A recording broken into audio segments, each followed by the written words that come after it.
नमस्कार साथियों, हमारे YouTube चैनल में मैं अरविंद पारिक आपका पुनः हार्दिक स्वागत करता हूं, अभिनंदन करता हूं। पिछले 2 वीडियो में हमने पढ़ा था विवाह कि विवाह हर धर्म में किस प्रकार से होता है, हमारे शास्त्रों में क्या था, अधिनियम जो थे वो क्या बने हुए थे। अब हम बात करेंगे लैंगिक संवेदनशीलता।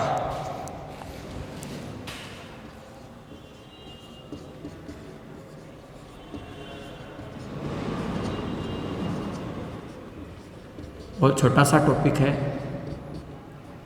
और आरटेट 2012 में इसमें से क्वेश्चन भी आया था। तो देखो, सबसे पहले बात करते हैं भाई जो लैंगिक संवेदनशीलता यानी लैंगिक जेंडर जो होते हैं, इन दोनों में फ़र्क क्या होता है।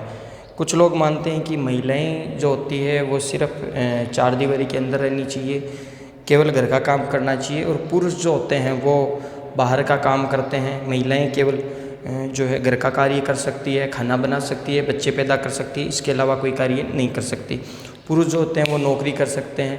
तो ये जो व्यक्ति या कुछ लोग ये कहते हैं कि दोनों में फ़र्क नहीं है, जबकि वर्तमान समय की अगर हम बात करते हैं तो धीरे धीरे जेंडर गैप जो है वो धीरे धीरे घट रहा है। महिलाएं पुरुषों के वो सभी काम कर रही है जो पुरुष करते हैं। चाहे आप कुछ दिनों पहले अपने भारत की जो राष्ट्रपति थी प्रतिभा पाटिल, है ना, और पहले जो अपनी लोकसभा अध्यक्ष थी मीरा कुमार, पायलट जो अभी हाल ही में अपनी सीकर जिले की एक बड़ा गांव की एक लड़की है जो पायलट बनी है। स्पोर्ट्स में आप देख लो, झूलन गोस्वामी है, सानिया मिर्जा है ना, और गायिका में आप देख लीजिएगा परमवीर चक्र पाने वाली जो महिलाएं हैं वो है, और पीटी उषा है ना, कृष्णा पूनिया है। बहुत सारी महिलाएं हैं जो हमें वर्तमान समय में पुरुषों की भागीदारी और पुरुषों के बराबरी का तवज्जो उनको दिखाती है लोगों को कि महिला और पुरुष में कोई फ़र्क नहीं है। वैसे ही अगर हम बात करते हैं तो प्राचीन काल की, तो देखो प्राचीन काल में सबसे पहले शुरुआत होती है सिंधु घाटी सभ्यता की। सिंधु सभ्यता में अगर देखा जाए तो परिवार जो था वो मातृ सत्तात्मक था, जबकि वर्तमान में आपका क्या है, वर्तमान क्या है, पितृसत्तात्मक। तो यहाँ पता चलता है कि महिलाओं की जो स्थिति थी वो अच्छी थी। इसके बाद में आता है वैदिक काल। वैदिक काल और उत्तर वैदिक काल। वैदिक काल में महिला जो थी सभा समिति में भाग ले सकती थी। जो भी यज्ञ होता था उसमें पुरुषों के बराबर उनको अधिकार था। बिना महिला के कोई भी यज्ञ जो है वो संपन्न नहीं माना जाता था। इसके अलावा विश्वल्ला जैसी महान योद्धा इस काल में हुई है, वैदिक काल में। और आपकी गार्गी है, विश्ववारा है, अपाला है, काक्षावर्ती है। गार्गी ने तो याज्ञवल्क्य के ऋषि जो थे उनको शास्त्रार्थ में चुनौती दे डाली थी।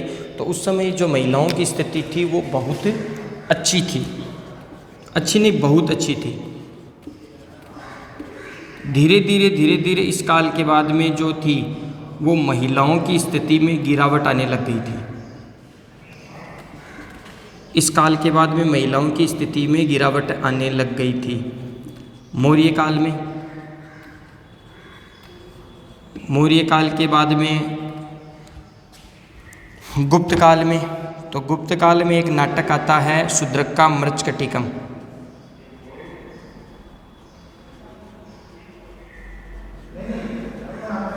मृच्छकटिकम में ये कहा जाता है कि शूद्र व महिला जो थी वो प्राकृत बोलते थे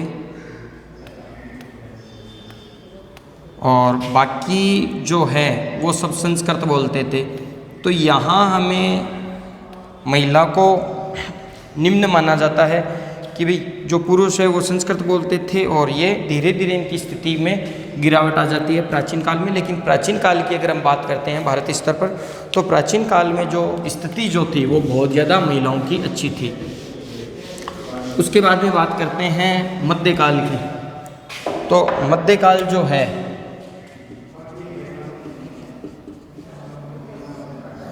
मध्यकाल में जब भी विदेशी आक्रांता भारत में आ गए थे, अरब वगैरह जो थे, आने के बाद में वो ज़बरदस्ती उनके साथ अत्याचार करना, दुराचार करना वो करने लग गए थे, जिनके कारण बाल विवाह होने लग गए थे। ये सामाजिक बुराइयां जो थी वो सामने आ गई।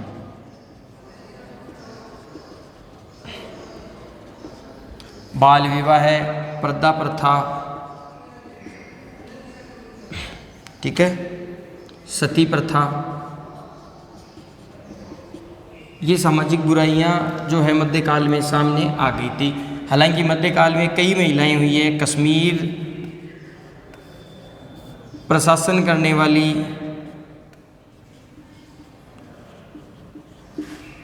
महिला सुगंधा देवी बहुत गजब की शासिका थी।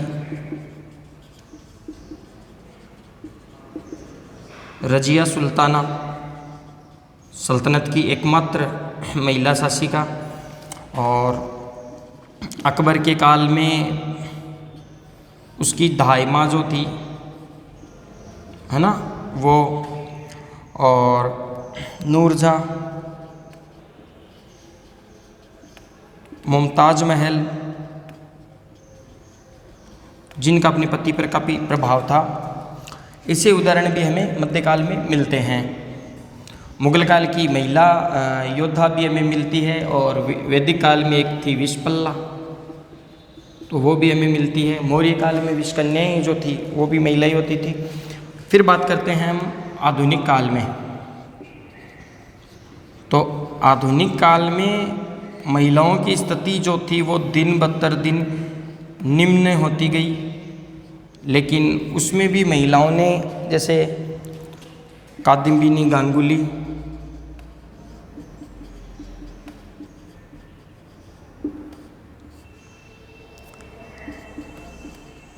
फातिमा बीबी,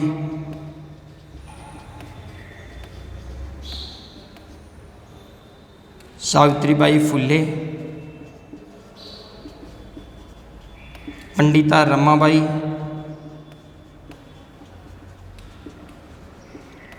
ऐसी अनेकों महिलाएं हुई हैं जो आधुनिक काल में महिलाओं की स्थिति सुधारने के भी कार्य किए गए हैं। जैसे नारी उत्थान के लिए कार्य भी किए गए हैं। दयानंद सरस्वती जो थे उन्होंने महिला शिक्षा पर जोर दिया था, स्वामी विवेकानंद ने दिया था, राजा राम मोहन राय ने दिया था, है ना, ईश्वर चंद्र विद्यासागर ने दिया था, D.K. कर्वे ने विधवा विवाह जो था उससे अपनी खुद विधवा से विवाह किया था, ज्योतिबा फुले, सावित्रीबाई फुले ने नारी उत्थान के लिए कार्य किया था। तो ये तो तय है कि प्राचीन काल में महिलाओं की स्थिति जो थी वो बेटर थी। उसके बाद में मध्यकाल में गिरावट आई, आधुनिक काल में गिरावट आई, लेकिन उनके लिए उत्थान के कार्य किए गए। वर्तमान समय में भी जेंडर गैप हमें देखने को मिलता है कि 1000 पुरुषों पे हमें 928 महिलाएं मिलती है, 943 महिलाएं मिलती है। तो कहीं ना कहीं ये माना जाता है कि लिंग भेद है। और आज भी अगर महिला, एक लड़की अगर 40 लड़कों में अगर अकेली सफ़र करती है तो खुद को अनकम्फर्टेबल फील करती है ना। तो ऐसे उदाहरण हमें बहुत सारे मिल जाते हैं कई जगह पे। हालांकि सरकार इसके लिए बहुत ज़्यादा सख्त नियम जो है वो निकाल दिया है उन्होंने, और उनका पालन भी कर रहे हैं। और जैसे दहेज प्रथा है, सामाजिक बुराइयों को भी सरकार धीरे धीरे कम कर रही है। अब हम बात करते हैं लिंग भेद की। लिंग भेद,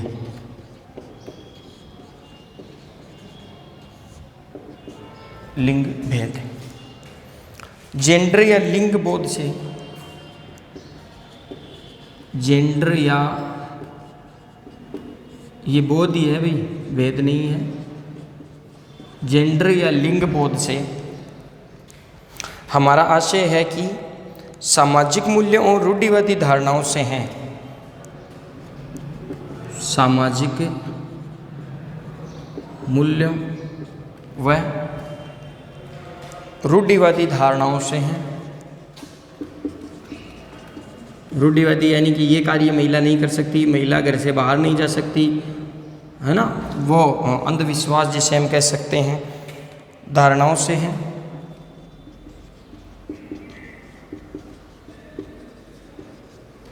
धारणाओं से हैं। संस्कृति हमारे स्त्रीलिंग और पुल्लिंग होने का जैविक अंतर के साथ जोड़ दिया गया है। जिससे, धारणाओं से हैं जिससे हमारी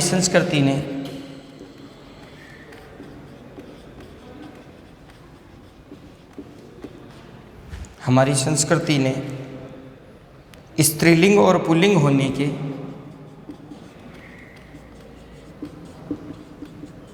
व पुल्लिंग होने के जैविक अंतर, पुल्लिंग होने के जैविक अंतर के साथ जोड़ दिया है। ठीक है। लिंग भेद को लैंगिक असमानता भी हम कह सकते हैं कि दो लिंगों में फ़र्क है। लड़का और लड़की है तो हम, ये लड़की यहाँ नहीं जा सकती, रात को घर से बाहर नहीं निकल सकती, असमानता भी हमें कह सकते हैं। लैंगिक संवेदनशीलता का अर्थ है स्त्री पुरुषों दोनों के प्रति समान भाव अनुभव करना।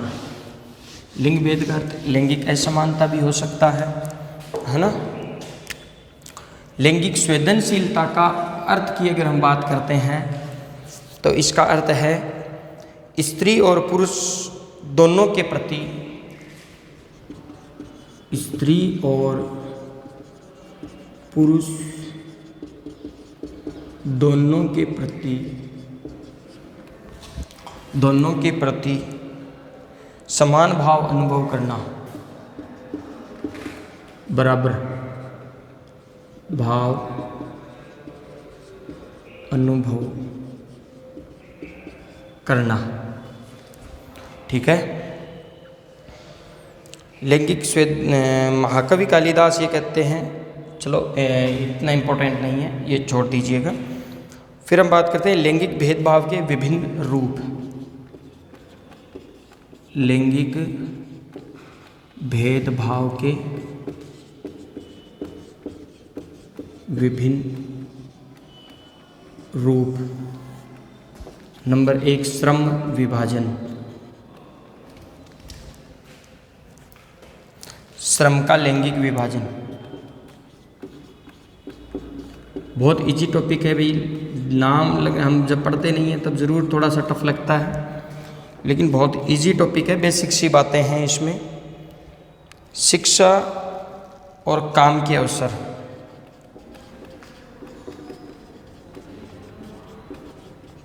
काम के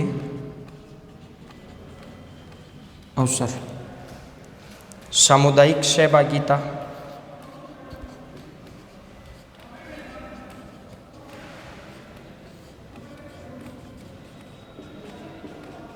सहभागिता। महिला आंदोलन।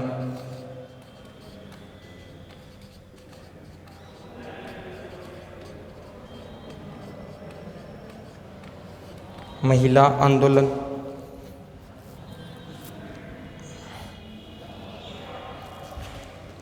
जिसमें अभियान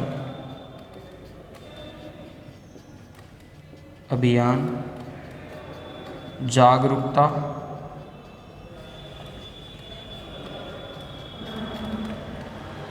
विरोध करना,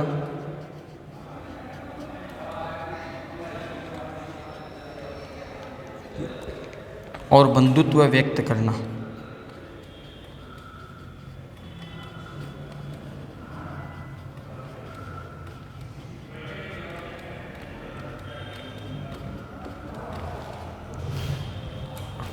बंधुत्व व्यक्त करना।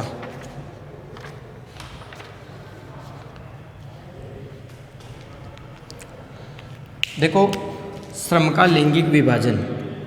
श्रम का लैंगिक विभाजन ये होता है कि जो कार्य है, कि भाई कार्य है ये पुरुष ही कर सकते हैं और ये महिला कर सकती है। जैसे ऑफिस का कार्य जितने भी है ना, कार्यालय के कार्य हैं वो केवल पुरुष कर सकते हैं, महिला नहीं कर सकती है। तो ये श्रम का लैंगिक विभाजन, हार्ड वर्क जो है, वज़न उठाना, और लोगों की मानसिकता ये है कि नहीं, महिला जो है ये कार्य नहीं कर सकती, केवल बच्चे पैदा कर सकती है या खाना बना सकती है, पुरुष जो है वो खाना नहीं बना सकते।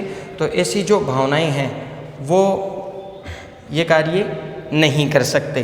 तो दोनों में हमें ये फ़र्क मिलता है। तो ये हो गया श्रम का लैंगिक विभाजन। शिक्षा और काम के अवसर।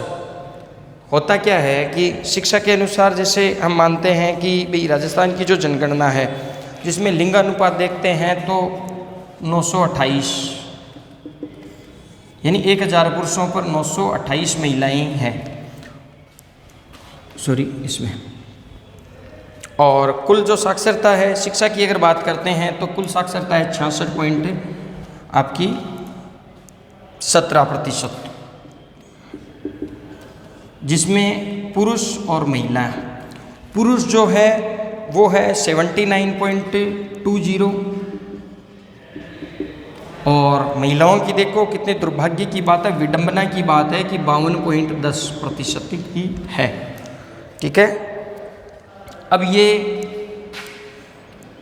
काम के अवसर हमें जब होते हैं कि आजकल जो है वर्तमान समय में तो ज़्यादातर जो जॉब है रिसेप्शनिस्ट वगैरह है उन पर हमें महिलाओं को मिल जाता है, लेकिन यहाँ पे शिक्षा का अगर हम अधिकार देखते हैं तो साक्षरता कुल ही अपनी कहती है 661.17 है, और जिसमें मेल जो है 80% के लगभग है, जबकि महिलाएं हैं वो 50% ही है। तो ये फ़र्क हमें यहाँ पर मिल जाता है। तो इससे पता चलता है कि लैंगिक संवेदनशीलता या लैंगिक विभाजन है। सामुदायिक सहभागिता। कोई भी कार्य है उसको एक साथ मिलकर, जैसे भी कोई भी कार्य आजकल जो योजनाएं चल रही है जिसमें पुरुषों का और महिलाओं का बराबर योगदान रहता है, जिससे वर्तमान में जागरूकता करने के लिए नुक्कड़ नाटक है, उनको जागरूक करना, महिला शिक्षाओं को देने के लिए, शिक्षा के लिए जागरूकता लाना। तो ये सामुदायिक जो है सरकार जो योजना चलाती है इसमें लोगों का सहयोग जो है वो उसको बढ़ावा देना। फिर है महिला आंदोलन। देखो अनेक जो है अभियान चलाए गए हैं, यही नुक्कड़ वाली बात है, जागरूकता में मिलती है। अपने हितों की रक्षा के लिए विरोध करना। भाई आपको पता है, आप कहते हो कि शाम को 7 बजे के बाद में लड़की घर से बाहर नहीं निकलनी चाहिए। क्यों नहीं निकलनी चाहिए भाई? हमें लगता है कि इसका मतलब हम सेफ़ नहीं है, अपनी बच्ची जो है सेफ़ नहीं है, इसका मतलब हमारे में कहीं ना कहीं कमी है, शॉर्ट कपड़े नहीं पहन सकती। तो अपने हितों की रक्षा के लिए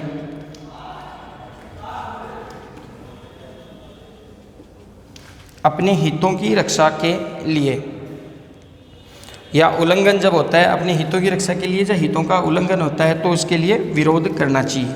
बंधुत्व, जैसे 8 मार्च को क्या मनाया जाता है, ये डेट इंपॉर्टेंट है भाई, ध्यान रखना। अंतर्राष्ट्रीय, तो सभी मनाते हैं इसको, है ना, अंतर्राष्ट्रीय महिला दिवस कब मनाया जाता है? 8 मार्च को मनाया जाता है। फिर एक शब्द आता है महिलावादी या नारीवादी। कई पूछते हैं यार ये तो महिलावादी है। आजकल अगर किसी सोशल मीडिया की, फेसबुक, सोशल मीडिया जो भी है आप उस पर आप अगर ये नाम आ जाता है तो पुरुष जो है वो तुरंत जो है वो महिलावादी बन जाता है, उसके पक्ष में हो जाता है। कोई बलात्कार वगैरह या किसी के साथ दुराचार वगैरह, अभी हाल ही में एक उदाहरण हमें मिलता है, राजस्थान की एक महिला कांस्टेबल थी जिसके साथ बड़ा ही दुर्व्यवहार किया गया था, जो एक नेता का पुत्र था गुजरात में, और जो महिला थी वो अपनी सीकर जिले के राणौली कस्बे की थी।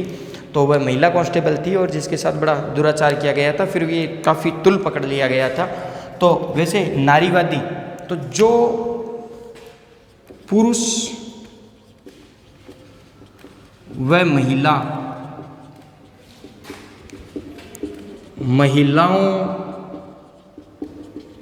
के हितों की रक्षा के लिए की रक्षा की बात करते हैं, है ना, तो वो क्या कहलाते हैं?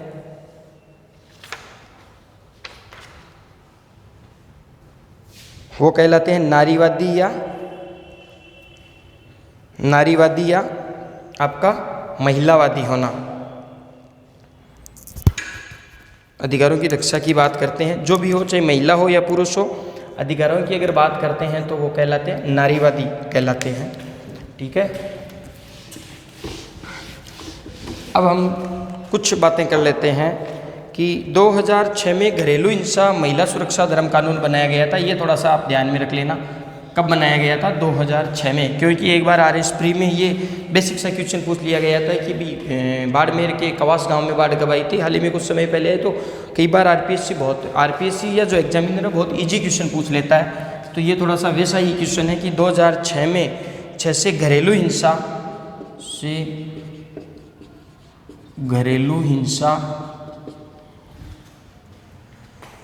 महिला सुरक्षा कानून लागू हुआ था। महिला सुरक्षा कानून लागू हुआ, ये डेट ध्यान में रख लेना भी कब हुआ था? 2006 में। अब महिला उत्थान योजनाएं, नेक्स्ट पॉइंट है आपका महिला उत्थान योजनाएं। प्रत्येक जिले की अगर बात करते हैं तो प्रत्येक जिले में वर्तमान समय की बात है, प्रत्येक जिले में महिला थाने और महिला सलाहकारों की नियुक्ति की गई है। महिला थानों की, महिला सलाहकारों की नियुक्ति की गई है।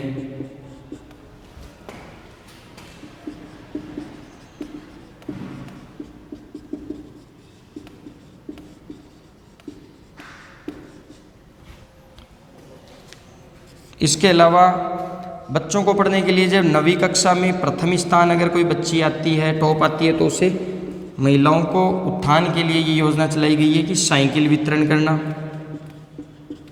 10th में अगर वो पढ़ती है तो उसे गार्गी पुरस्कार देना,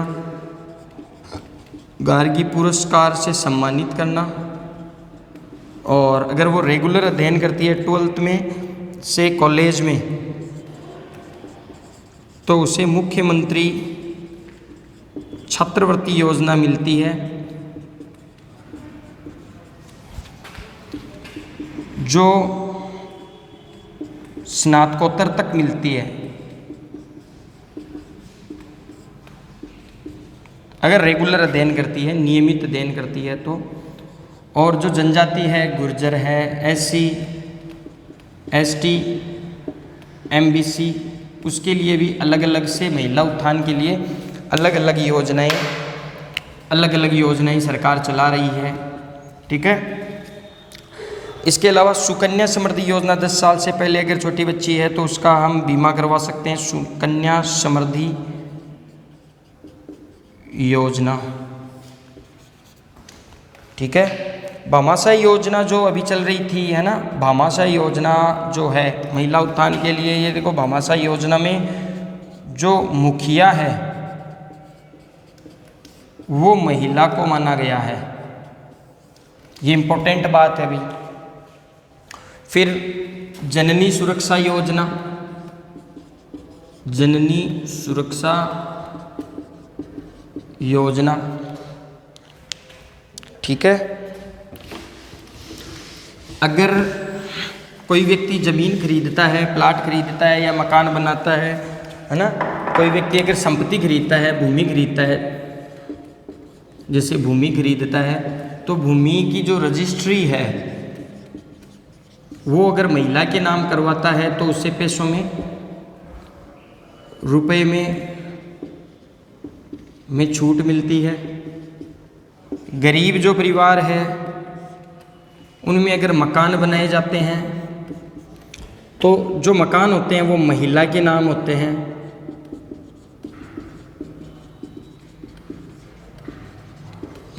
होते हैं। योजनाओं में से क्वेश्चन आने के चांसेज अभी 2014 की अगर हम बात करते हैं तो लैंगिक भेदभाव मिटाने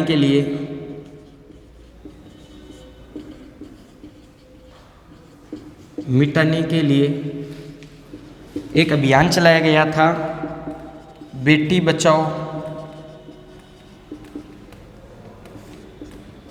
बेटी पढ़ाओ। बेटी बचाओ बेटी पढ़ाओ अभियान चलाया गया था 2014 में। गरीब जो महिलाएं हैं, गरीब तबके के लोग हैं, जो आपके उनको अगर जब निःशुल्क मकान मिलते हैं, बीपीएल परिवार जैसे है ना, उनसे भी नीचे के हैं, तो निःशुल्क जो भूमि या मकान मिलते हैं उनका जो नाम है, उनका नाम जो है वो महिलाओं के नाम होता है, के नाम होता है। ऐसी बहुत सारी योजनाएं जो है वो लैंगिक भेदभाव को मिटाने के लिए सरकार वर्तमान समय में कर रही है। और बेसिक से अगर आप इसमें बातें देखते हो कि भी लैंगिक मध्यकाल में क्या स्थिति थी, इसमें क्या थी, है ना, तो उसकी चर्चा हम जो शिक्षा के अवसर है, सामुदायिक सहभागिता है ना, अपने हितों की रक्षा करना, या अपने कार्य में ना तो महिला, और ये हमारी मानसिकता है कि महिला और पुरुष में कोई फ़र्क होता है, महिला उतना ही कार्य कर सकती है जितना एक पुरुष कर सकता है, जबकि मैं, जहाँ तक मेरी सोच है कि एक महिला जो है वो पुरुष से बहुत गुना आगे हैं। अपने शास्त्रों में ये कहा गया है कि यत्र नारेस्तु पूज्यते रमन्ते तत्र देवता, जहाँ महिलाओं की पूजा होती है वहाँ देवता रमते हैं, और जहाँ महिलाओं की पूजा नहीं होती है वहाँ देवताओं की पूजा भी, देवता भी निवास नहीं करते हैं। जहाँ पर महिलाओं का आदर नहीं किया जाता है, उनके साथ दुर्व्यवहार किया जाता है, वहाँ देवता भी बड़े नाराज़ होते हैं। इसके अलावा आप किसी भी क्षेत्र में देख लो, महिला जो है वो हमें आगे मिलती है, महिला प्रथम होती है। चाहे पत्नी शब्द देख लो आप, बहुत छोटी सी बात मैं बता देता हूँ, पति में टी छोटा होता है और पत्नी में नी बड़ा आता है। कोई भी देख लो, नारी में देख लो, तो पत्नी वैसे ही हमारी जन्म देने वाली जो होती है माँ होती है। और यहाँ तक कि ये देख लो कि एक माँ जब अपने पुत्र को या पुत्री को जब जन्म देती है, तब उस समय 1,80,000 हड्डियों को तोड़ने जितनी पीड़ा वह सहन करती है। तो ऐसी माँओं को मैं नमन करता हूँ, प्रणाम करता हूँ। और मैं ये मानता हूँ कि वर्तमान समय में व्यक्ति को अगर शिक्षा मिली है तो वो अपने बच्चों को पढ़ाएं, अपनी बच्चियों को उतना ही महत्व दे जितना पुरुषों को देते हैं, क्योंकि हमारे देश की जो बेटियां हैं वो पुरुषों से कम नहीं है, उनसे आगे भी। आप किसी भी क्षेत्र में देख लो, चाहे पायलट देख लो, शिक्षा के क्षेत्र में देख लो, कृषि में देख लो, महिलाएं जो है वो पुरुषों से हमें आगे मिलती है। और इस मुहिम को आप सभी जो एस्पिरेंट है, प्रतियोगिता परीक्षा की जो तैयारी कर रहे हैं, अन्य ग्रुप में अगर कोई व्यक्ति अगर देख रहा है तो मैं आपसे करबद्ध निवेदन करता हूं कि अपने आस पड़ोस में अगर कोई घरेलू हिंसा हो रही है या किसी भी कोई घटनाएं हो रही है, अमानवीय कोई कृत्य हो रहा है, तो आप ज़रूर उनकी सहायता कीजिएगा, उनको उनकी रक्षा कीजिएगा, उनको उनका हक दिलाइएगा। और अपने बच्चों को, अपने आस पड़ोस की जो बच्चियाँ और बच्चे हैं, छोटे बच्चे हैं जो हैं, उनको शिक्षा ज़रूर दिलाइएगा, क्योंकि शिक्षा से ही ये चीज़ें तोड़ी जा सकती है। ऐसी बीमारियों को हम अपने समाज से बाहर निकाल सकते हैं। बाकी अन्य जो कक्षाएँ, अन्य जो क्लास अपनी बच्ची है, शहरी और ग्रामीण जीवन, उसका अध्ययन हम अगली कक्षा में करेंगे। तब तक के लिए धन्यवाद।